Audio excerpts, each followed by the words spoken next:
खबर उत्तराखंड देख रहे हैं आप। लोकमंच न्यूज में आपका स्वागत है। मैं हूं आपके साथ सुरभि राजपूत। अब सीधे रुक करते हैं खबरों की ओर।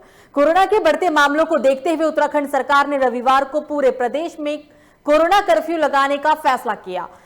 इसी क्रम में चमोली जिले में भी कोरोना का असर दिखने को मिला है। कर्फ्यू का असर साफ तौर पर पूरे जिले में आज देखा गया। जरूरी सेवाओं से जुड़ी दुकानों को छोड़कर सभी दुकानें बंद रही है। सड़कों पर भी लोगों की कम आवाजाही देखने को मिली। रविवार कर्फ्यू का पालन कराने के लिए मुख्य चौक सहित थाने के सामने जगह जगह पुलिस ने बैरियर लगा रखे हैं।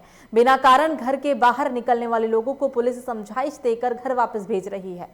प्राइवेट संस्थानों, फैक्ट्रियों में काम करने वाले लोगों को आईडी कार्ड दिखाने के बाद ही आने जाने के लिए दिया जा रहा है। कोविड गाइडलाइन का पालन नहीं करने वालों पर पुलिस प्रशासन काफी सख्ती भी बरत रहा है। जिलाधिकारी एस स्वाति भदौरिया ने बताया है कि कर्फ्यू का पूरी तरीके से इलाके में पालन कराया जा रहा है।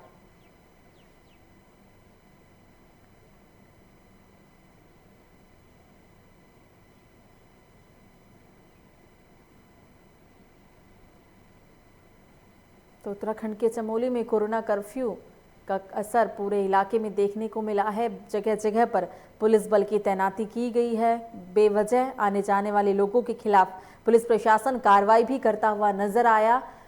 हालांकि जरूरी सेवाओं को छोड़कर सभी चीजें आज प्रतिबंधित है इलाके में, और लोग बेवजह जो भी लोग बाहर निकलते हुए दिख रही हैं उसके खिलाफ पुलिस प्रशासन कार्रवाई भी कर रहा है। उत्तराखंड के चमोली में कोरोना कर्फ्यू का असर साफ तौर पर देखा जा रहा है। तकरीबन सभी दुकानें बंद हैं, आवागमन पूरी तरीके से बाधित है और सिर्फ जरूरी सेवाओं को छोड़कर सिर्फ जरूरी सेवाओं को ही आज आने जाने के इलाके में अनुमति है। चमोली की सड़कों पर सन्नाटा पसरा हुआ है।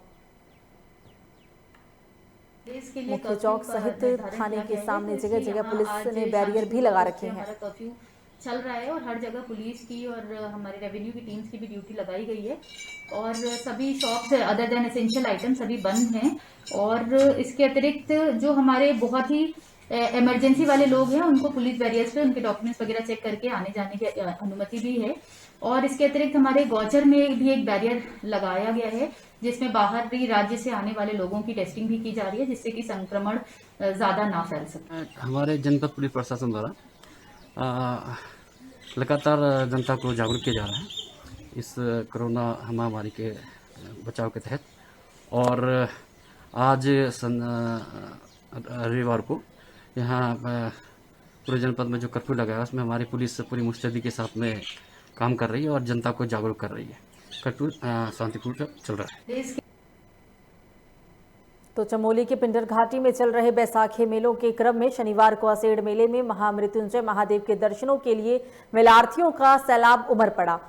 श्रद्धालुओं ने महामृत्युंजय महादेव की उत्सव डाली और भूमियाल देवता के नाजे निशानों पर अक्षत और पुष्प वर्षा कर खुशहाली की मनौतियां मांगी। और साथ ही आपको बताते चले कि यहां हर तीसरे साल सड़कोट गांव की नागिनी माता की देव डोली और निशान भी सम्मिलित होती है। यही वजह है कि इस साल नागिनी माता ने भी मेले में शामिल होकर अपने भक्तों को आशीर्वाद दिया है।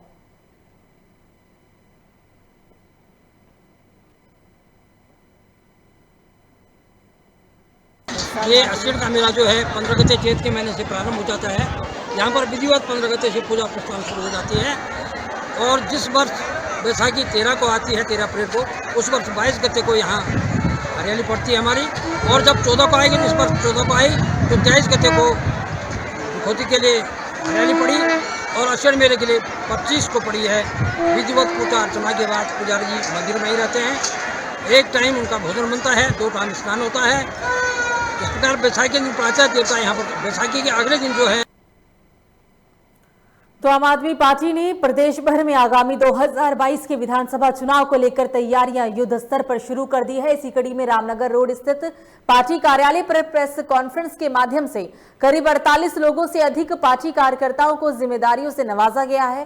पार्टी कार्यालय में प्रदेश उपाध्यक्ष दीपक बाली, केंद्रीय जोनल प्रभारी धर्मवीर अवाना और जिला अध्यक्ष मुकेश चावला की संस्कृति पर आम आदमी पार्टी विधानसभा काशीपुर में संगठन का भी विस्तार किया गया।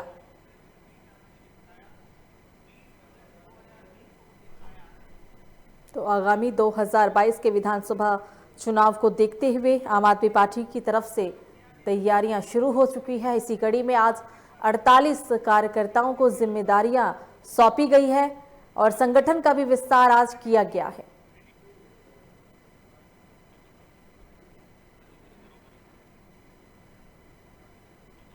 मैं तो आपके माध्यम से ही पढ़ रहा हूँ, लगातार देख रहा हूँ, सुन रहा हूँ। उससे इस तरीके का एक जनता के अंदर जो है सोच बनती जा रही है कि कोरोना या कोविड उसको अभी क्या आपदा में अवसर मान लिया गया है। जहाँ जहाँ अवसर अपने हित का प्रतीत होता दिखता है वहाँ वहाँ कोविड के हिसाब से चीज़ों को चलाया जाता है। तो वो आदमी, वो इंसान कौन है, ये तो पूरी जनता के अंदर आप जाएंगे पता लगेगा, और मुझे लगता है आपके भी संज्ञान में कहीं ना कहीं होगा। मैं तो आपके माध्यम से ही पढ़ रहा हूँ, लगातार देख।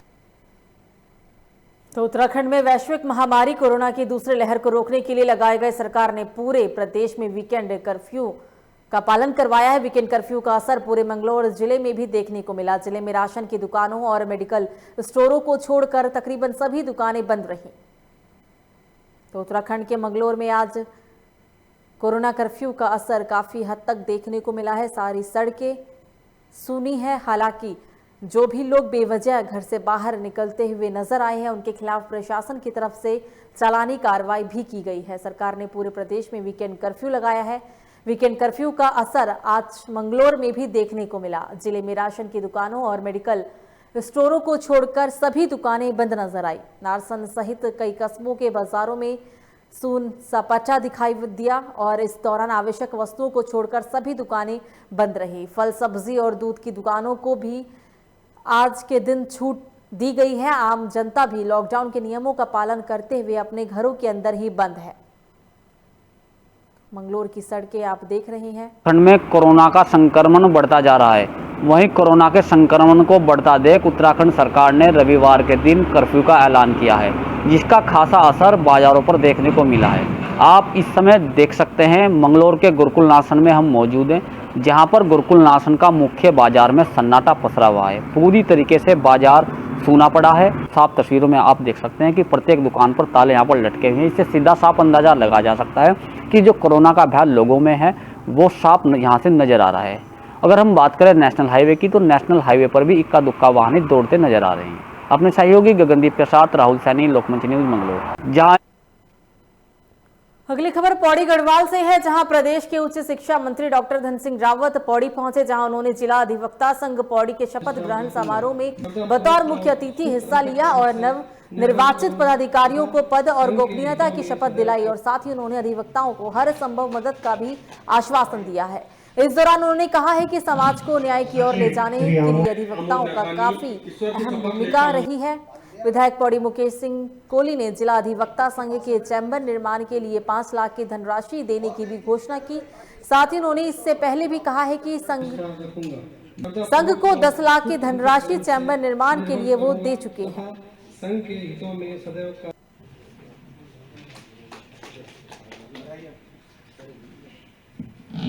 सचिव श्री आमोद नथानी ईश्वर की शपथ लेता हूं। पुराने जितने भी काम अधूरे रह रहे थे, चाहे जिला प्लान के हों, चाहे राज्य सेक्टर के हों, चाहे विधायक निधि के हों, उनकी पूरी समीक्षा की गई और नए काम कौन कौन से टेक ओवर होंगे उसकी भी समीक्षा की गई।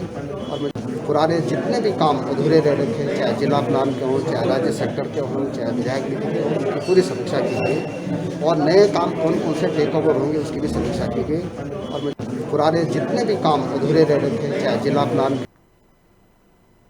तो चंबा में भी वीकेंड कर्फ्यू का असर देखने को मिला। जिले के सभी बाजार बंद है। लॉकडाउन के नियमों का पालन करवाने के लिए पुलिस जगह जगह पर गश्त भी कर रही है। इसी क्रम में चंबा थाना पुलिस ने ऋषिकेश चंबा रोड पर बिना मास्क के घूम रहे लोगों का चालान भी काटा। इतना ही नहीं, पुलिस बिना मास्क के घूम रहे लोगों को मास्क बांटती हुई भी नजर आई। देखते हुए शासन ने जो गाइडलाइन जारी करी है उसको देखते हुए कल से ही अनाउंस किया जा रहा है। किसी को आवश्यक कार्य है तो भी बाहर निकलें, अनावश्यक रूप से बाहर न घूमें और मास्क का प्रयोग करें। और जो बिना मास्क के दिख रहा है उसका चालान किया जा रहा है और लोगों को चेक किया जा रहा है। वैसे किसी को परेशानी ना हो, इस चीज़ का भी ध्यान रखें। देखते हुए टिहरी में साप्ताहिक लॉकडाउन है। आज आपको बता दें कि इसी दौरान जिलाधिकारी और एसडीएम नगर पालिका बाजार पर घूमकर नजर रखते हुए नजर आए हैं। आज पूर्ण रूप से बाजार बंद है। नई टिहरी बौराड़ी, भागीरथपुरम, कोची कॉलोनी, चंबा, आगरखाल समेत सभी बाजारें पूरी तरीके से बंद दिखी है और जो भी बाजारों में घूमता दिखाई दिया उसके खिलाफ पुलिस की कार्रवाई भी की गई।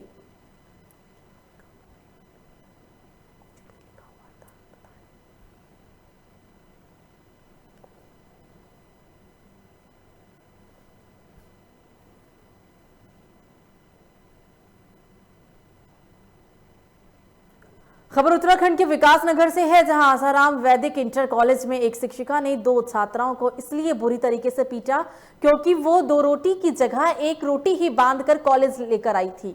जब इस मामले में छात्राओं के परिजनों से बात की गई तो कॉलेज प्रबंधन भी शिक्षिका की ही पैरवी करने में दिखाई दिया। जब इस घटना की जानकारी अखिल भारतीय विद्यार्थी परिषद के सह संयोजक अंशित तिवारी, वैदिक मिशन और मां यमुना रक्षक संघ को मिली तो उन्होंने कॉलेज के प्रिंसिपल से बात करने की कोशिश की, लेकिन कॉलेज के प्रिंसिपल ने भी कोई संतोषजनक जवाब नहीं दिया। जिसके बाद मां यमुना रक्षक संघ के प्रदेश अध्यक्ष वाहिद कुरैशी ने इस मामले में एक ज्ञापन मुख्य शिक्षा अधिकारी को लिखकर ऐसे शिक्षकों पर कठोर कार्रवाई करने की मांग की है। साथ ही कोरोना काल के दौरान निजी शिक्षण संस्थाओं की मनमानी और छात्रों एवं अभिभावकों का ऑनलाइन क्लास शुल्क के अलावा ट्यूशन फीस इत्यादि के नाम पर उत्पीड़न के मामले में तत्काल कार्रवाई करने की भी मांग की।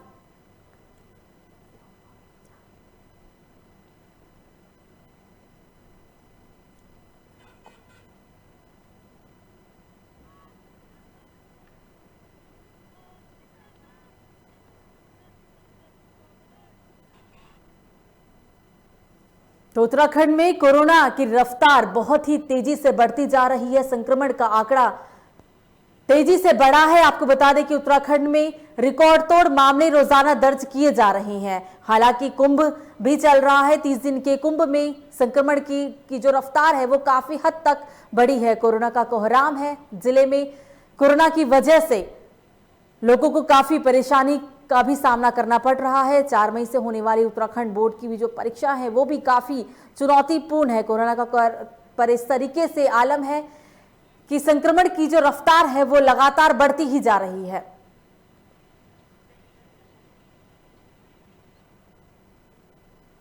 और इसी पर बात करने के लिए हमारे साथ मनीष उत्तराखंड से हमारे स्टेट हेड जुड़ गए हैं लाइव।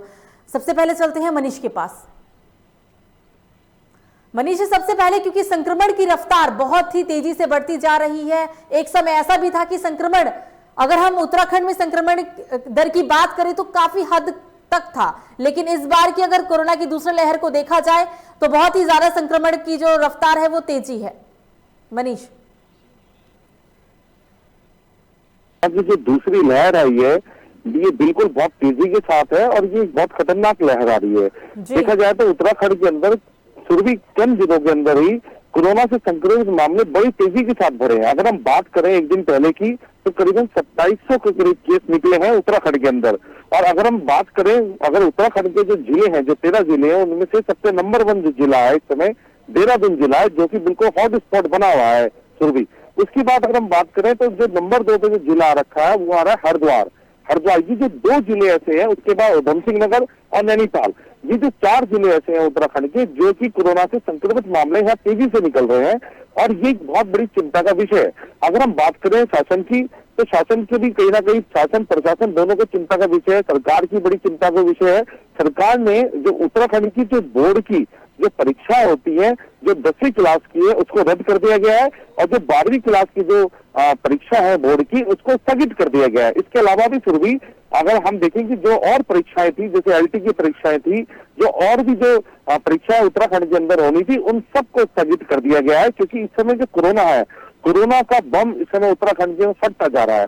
फिर उसके बाद अगर हम आए महाकुंभ का आयोजन, क्योंकि उत्तराखंड देवों की धरती है और देवों की धरती में हरिद्वार एक कुंभ नगरी है जहाँ पर 12 साल के बाद महाकुंभ का आयोजन होता है। और इस समय अगर हम बात करें तो हरिद्वार के अंदर महाकुंभ का आयोजन चल रहा है। अब देखें जिस तरीके से 3 शाही स्नान हो गए और ये जो चौथा जो शाही स्नान है वो 27 तारीख का है, जिसमें अगर हम बात करें जो अखाड़े हैं, जो करीबन 6 के करीब अखाड़े हैं, उन्होंने अपना जो ये कुंभ है इसको समापन कर लिया, इसको समाप्ति करने की घोषणा कर दी गई है। सबसे पहले अगर हम सुरभि बात करें तो निरंजनी अखाड़ा है, निरंजन अखाड़े ने पहल करते हुए आगे आया और उसने ये कुंभ का जो समापन किया। उसके बाद जून अखाड़ा, उसके जो सहयोगी अखाड़े हैं, अग्नि, अवान, किन्नर जो अखाड़े हैं, उन्होंने इस कुंभ को समापन की तरफ कराया। पर अब अगर हम बात करें 27 तारीख का जो शाही स्नान है, इसमें जो बैरागी संत है, बैरागी संतों का कहना है कि 27 तारीख का जो स्नान है वो बैरागी संत जरूर करेंगे। जबकि उन्होंने ये भी कहा है, अपील भी करी है, प्रेस वार्ता भी करी है बैरागी संतों के, उन्होंने ये कहा है कि हम कोविड का ध्यान रखेंगे, हम सोशल डिस्टेंस बनाएंगे और जो भी कोविड के नियम है उनका पालन करते हुए हम 27 तारीख का जो स्नान है उसको करेंगे। अब आप देखेंगे कि प्रधानमंत्री ने भी ट्वीट करा था सुरभि, और ट्वीट करके उन्होंने भी अपील करी थी कि जो ये स्नान है आगे वाले, इसको प्रतीकात्मक स्नान की तरह देखा जाए, प्रतीकात्मक रख दिया जाए। तो इस पे जो सन्यासी साधु संत थे, उन्होंने कहा कि इसको हम एक सांकेतिक तौर पर देंगे, जो गिने चुने 10, 15, जो 20 जो साधु संत है वो जाएंगे, स्नान कर लेंगे, क्योंकि परंपरा है, इसको जो निभाना है। पर अभी बैरागी संत है, उनका ये कहना है कि हमें ये स्नान करना है, क्योंकि अगर हम बात करें, सुरभि ये भी थोड़ा सा बात करें कि बैरागी संतों का ये 2 शाही स्नान हुए हैं, ये तीसरा शाही स्नान है, जबकि सन्यासी संतों के 3 स्नान पहले हो चुके हैं सुरभि। तो अब ये देखना है कि किस तरीके से ये परिस्थिति बनेगी। और इस बीच में उत्तराखंड सरकार ने आज रविवार को पूरे राज्य के अंदर लॉकडाउन का ऐलान करा है और पूरे राज्य के अंदर आज लॉकडाउन लगा हुआ है। और आप अगर बात करें धर्मनगरी हरिद्वार की, तो धर्मनगरी हरिद्वार में जो शहर है, शहर बिल्कुल सूने पड़े हुए हैं, सड़कों पे कोई लोग निकलने से बच रहे हैं, पुलिस प्रशासन भी सख्ताई से पालन कर रहा है, पर कहीं ना कहीं श्रद्धालुओं को छूट दी गई है। हर की पौड़ी जो स्थल है, जहाँ मान्यता है कि जहाँ अमृत की बूंद डली थी, वहां पर श्रद्धालु आ रहे हैं और स्नान कर रहे हैं। तो कहीं ना कहीं चिंता का विषय यहाँ भी है कि जिस तरीके से सरकार की अगर स्वास्थ्य जो सेवाएं हैं वो बेहतर नहीं है, उस स्वास्थ्य सेवा बेहतर न होने के कारण सिर्फ सरकार के पास सिर्फ एक लॉकडाउन का ही उपाय बचता है और वो हथियार को सरकार इस्तेमाल भी करती है। पर जिस तरीके से श्रद्धालु हर की पौड़ी तक पहुंच जाते हैं, तो कहीं ना कहीं उस लॉकडाउन को भी तोड़ा जा रहा है। ये एक बहुत चिंता का विषय है सुरभि। बिल्कुल मनीष, महाकुंभ के समापन की बात भी अब सामने आने लगी है, तो क्या लगता है इस बार जो उत्तराखंड में संक्रमण की रफ्तार में काफी तेजी देखने को मिली है, तो क्या एक वजह महाकुंभ भी है?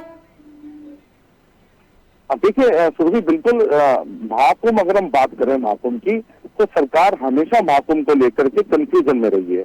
सरकार एक तरफ कुंभ को करवाना है, एक तरफ नहीं करवाना है, तो जो 2 चीज लेकर के तो कंफ्यूजन पैदा रही, तो उससे सारी व्यवस्थाएं खराब हो गई। सरकार पहले कुंभ करवाने के उसमें नहीं थी कि कुंभ ना करा जाए, अगर कुंभ करा भी जाए तो जो गिने चुने जो साधु संत हैं उनको सांकेतिक तौर पे उसको करवाया जाए। पर जिस तरीके से सरकार के अंदर परिवर्तन हुआ और फिर ये कहा गया कि नहीं कुंभ भरा जाएगा, और उसके बीच में जो व्यवस्थाएं बनाई गई है, उससे सारी जितने भी सिस्टम है सब उलट पुलट हुआ है, और इन कारणों से साधु संत जो है वो भी नाराज हुए हैं। तो कहीं ना कहीं सरकार, अगर हम बात करें, सरकार जानती थी कि उत्तराखंड की स्वास्थ्य सेवाएं बेहतर नहीं है, यहाँ पर डॉक्टरों की कमी है, यहाँ पर स्वास्थ्य की सेवाओं की कमी है, जिसके कारण सुरभि कहीं ना कहीं वो उस कुंभ के जो श्रद्धालु आएंगे या उसमें अगर कोई महामारी फैल गई तो वो उसको रोक नहीं पाएंगे और एक बहुत बड़ी घटना घटेगी उत्तराखंड के लिए और इतिहास बन जाएगी। इससे सरकार बच रही थी। और आप देखेंगे सुरभि कि जिस तरीके से देखा कि उत्तराखंड के अंदर कोरोना से संक्रमित लोगों की जो संख्या है बढ़ती जा रही है, तो कहीं ना कहीं बहुत चिंता का विषय है और आने वाले समय में कुछ और देखने को मिल सकता है सुरभि। बिल्कुल मनीष, सरकार जानती थी कि अगर महाकुंभ होगा तो जाहिर सी बात है कि लाखों लाख की तादाद में श्रद्धालु भी पहुंचेंगे, तो क्या इस बार के महाकुंभ को रद्द नहीं किया जा सकता था? क्योंकि महाकुंभ भी हुआ, साधु संत लगातार संक्रमित सामने आ रहे हैं। क्योंकि अगर हम बात करें हरिद्वार, आलम ये है हरिद्वार का कि दूसरे नंबर पर ये पहुंच गया है संक्रमण के आंकड़ों में। सुरभि, बिल्कुल, अगर हम बात करें कि सरकार ये चाह रही थी कि किसी तरीके से कुंभ हम कह भी दें कि हाँ हम कुंभ कर रहे हैं और कुंभ हो भी ना, पर इस तरीके से कभी कोई काम नहीं होता है, क्योंकि उनको पहले सबको के साथ में लेकर के उनको करना चाहिए था। संक्रमण का खतरा टला नहीं था, संक्रमण का खतरा बिल्कुल टला नहीं था। वैक्सीनेशन का दौर अभी चालू नहीं हुआ था और उसके अलावा जो टेस्टिंग की और इनकी जो स्वास्थ्य सेवाएं इतनी बेहतर नहीं थी, तो कहीं ना कहीं साधु संतों के साथ बैठ करके उनको समझाना चाहिए था और जरूर कोई ना कोई साधु संत इसको समझते और मानते। पर सरकार की ये रहा कि हमें कुंभ करवाना है, जिससे कि कहीं सरकार गलत साबित ना हो जाए। क्योंकि मैं आपको बताऊं सुरभि कहीं ना कहीं सरकार पे प्रेशर भी था, क्योंकि आपको पता है इससे पहले लॉकडाउन वाली स्थिति थी तो व्यापार बिल्कुल खत्म हो चुका था। जो उत्तराखंड की जो आर्थिक स्थिति है वो भी बिल्कुल बदतर हो गई थी, क्योंकि उत्तराखंड जो जीवित है वो टूरिज्म पे जीवित है, टूरिज्म भी कहीं ना कहीं खत्म हो गया था। पर सरकार चाह रही थी कि कुंभ हो भी जाए और कोरोना की बीमारी फैले भी ना जाए, पर ऐसा नहीं है सुरभि, ऐसा नहीं हो सकता था। तो सरकार को अपनी जो स्वास्थ्य सेवाएं थी, जो समय बीच में उनको मिला था, उसको बेहतर करना चाहिए था और फिर उनको कुंभ करवाना चाहिए था। कहीं ना कहीं सरकार फेल होती हुई नजर आ रही है। बिल्कुल, या तो सरकार अर्थव्यवस्था देख लेती या फिर लोगों की जान, जो देखने को भी मिला, क्योंकि अगर अर्थव्यवस्था को देखते हुए लोग जान गंवा रही हैं, क्योंकि सरकार सिर्फ अर्थव्यवस्था की तरफ बढ़ रही है, लेकिन दूसरी ओर संक्रमण का जो रफ्तार है वो भी तेजी से बढ़ता जा रहा है। मनीष, हमसे बात करने के लिए आपका शुक्रिया। अभी के लिए मुझे दीजिए इजाजत। लोकमंच न्यूज पर खबरों का सिलसिला जारी रहेगा। नमस्कार।